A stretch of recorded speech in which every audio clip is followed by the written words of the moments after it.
Hello student, welcome to my channel. So आज हम करने वाले हैं class 10th chapter 5 arithmetic progression का इंट्रोडक्शन में मैं आपको बताऊंगी कि अर्थमेटिक प्रोग्रेशन होती क्या है। और इस वाले एक्सरसाइज 5.1 का है ये इंट्रोडक्शन, कि एक्सरसाइज 5.1 में हम किस किस टाइप के क्वेश्चन करेंगे ये मैं आपको इसमें इंट्रोड्यूस कराऊंगी। ठीक है, तो आप देखो, पहले तो अर्थमेटिक प्रोग्रेशन को हम शॉर्ट फॉर्म में क्या कहते हैं, एपी कहते हैं। ठीक है, इसको हम एपी भी कहते हैं। अब जैसे मान लो मैं इधर एक एग्जांपल लेती हूँ, एक पैटर्न क्रिएट करती हूँ, जैसे कि 100, देखो जैसे 1 2 3 4 अप टू सो ऑन।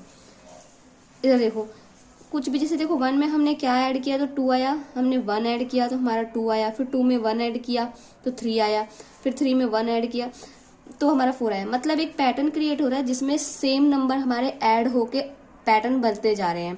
ठीक है, उसे हम क्या कहते हैं, एपी कहते हैं। अब जैसे सेकंड एग्जांपल देखो, सेकंड एग्जांपल 100 70 40 और 10 अप टू सो ऑन। ये भी देखा जाता है, देखो जो हमारी फर्स्ट टर्म जो होती है, उसे हम क्या कहते हैं, A1 कहते हैं। जो सेकंड टर्म होती है उसे क्या कहते हैं, A2।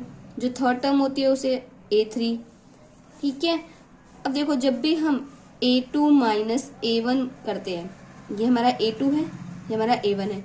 A2 70 है माइनस A1 100 है, 100। जब भी हम इसको सब्ट्रैक्ट करते हैं, माइनस का 30 आया। अब मान लो A3 माइनस A2 करेंगे, A3 हमारा 14 और A3 माइनस का 70, ये भी आया माइनस का 30।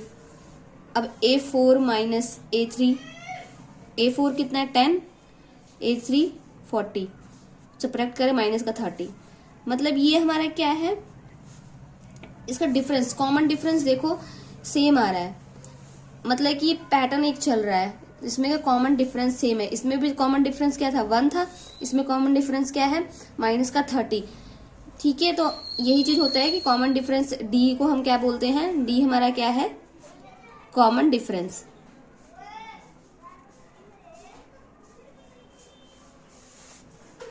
ठीक है, अब देखो दो तरह के एपी होते हैं, एक फाइनाइट एपी होते हैं। फाइनाइट एपी क्या होते हैं, जैसे कि मैंने इधर लिया 2 4 6 8। ठीक है, ये मैंने यहाँ पे मैंने स्टॉप कर दिया, तो ये क्या है, फाइनाइट एपी है। जिसमें सो ऑन नहीं आता है, जिसमें सो ऑन नहीं आएगा वो हमारा क्या होगा, फाइनाइट एपी होगा। ठीक है, मतलब मतलब हमें वहां तक की वैल्यू, फिक्स वैल्यू दे रखी है कि हमें इतनी ही हमारी सीरीज है, इतनी ही एपी की सीरीज है। ठीक है, इनफाइनाइट एपी क्या होता है, इनफाइनाइट एपी जैसे कि हमने ये किया, जैसे सेट ऑफ इवन नंबर ले सकते हैं, या फिर देखो इधर मैंने अभी किया था 1 2 3 4 up to so on.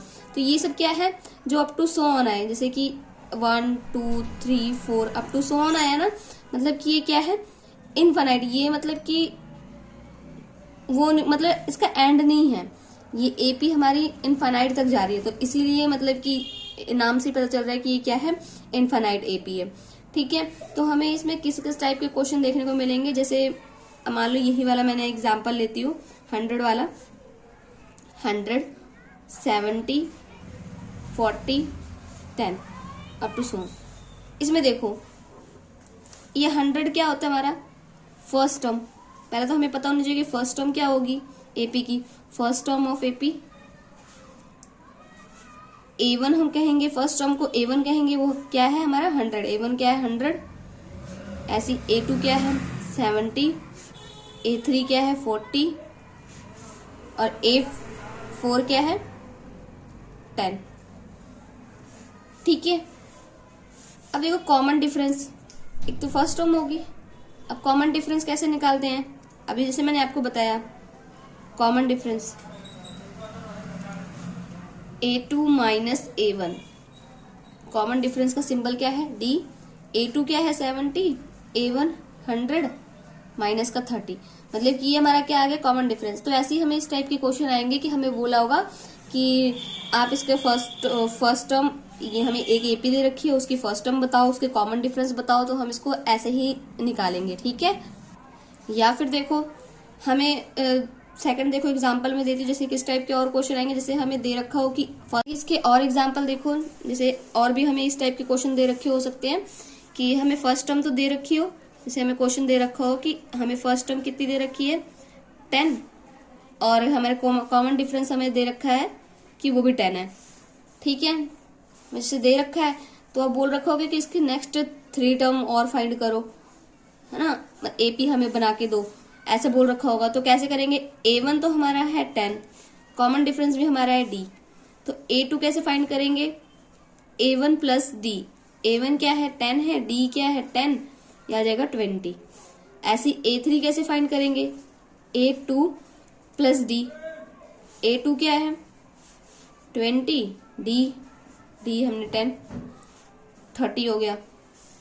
A4 A3 plus D, A3 क्या निकला 30, D 10, ये हो गया 40। मतलब ये हमारी सीरीज क्या बन गई 10, 20, 30, 40। अब देखो इनका कॉमन डिफरेंस भी देखो, 20 माइनस 10, 10, 30 माइनस 20, 10, मतलब कॉमन डिफरेंस हमारा क्या आ रहा है, D आ रहा है। मतलब एपी हम उसी को कहेंगे जिसका कॉमन डिफरेंस हर एक में सेम हो, मतलब जो कॉमन डिफरेंस दो डिजिट के, दो टर्म के बीच में होगी वो क्या होनी चाहिए, सेम होनी चाहिए, तो वो हमारी क्या कहलाएगी, एपी, ठीक है। तो ऐसे ही इसी टाइप के क्वेश्चन आएंगे, और हमें बोल रखा हुआ है कि इसके फर्स्ट टर्म फाइंड करो, सेकंड टर्म फाइंड करो, फर्स्ट 4 टर्म फाइंड करो। देखो जर्नल फॉर्म ऑफ एपी क्या होती है, general form in AP, AP की जर्नल फॉर्म क्या होती है, a plus d, a plus 2D, a plus 3D up to so on. जैसे देखो ए हमारा क्या है 1, ए हमारा ए और A1 को सेम ही कहते हैं, ठीक है, 10 है, 10 आ गया। अब जब हम ए में D ऐड करेंगे, ए हमारा 10 था, D ऐड करें तो हमारा 20, ए में 2D, अब देखो ए था, ए इधर में देखो मैं समझाती हूँ आपको, ए था प्लस 2D क्या है 10, 10 प्लस 20, 30 आ गया, देखो 30। मतलब आप डायरेक्ट भी कर सकते हो कि A2 में D ऐड करो, फिर A3 में D ऐड करो, चाहे तो आप इसको जर्नल फॉर्म जो इसकी है a plus d, a plus 2D, a plus 3D करके भी आप कर सकते हो, तभी आपका मतलब जो कॉमन डिफरेंस है वो सेम ही निकलेगा, आपकी जो एपी की सीरीज बनेगी वो सेम ही बनेगी। सो इसी टाइप के क्वेश्चन 5.1 एक्सरसाइज में हम करेंगे। तो आने वाले एक्सरसाइज में 5.1 में मैं आपको इसके सारे क्वेश्चंस करवाऊंगी, तो आपको और भी अच्छे से समझ में आएगा।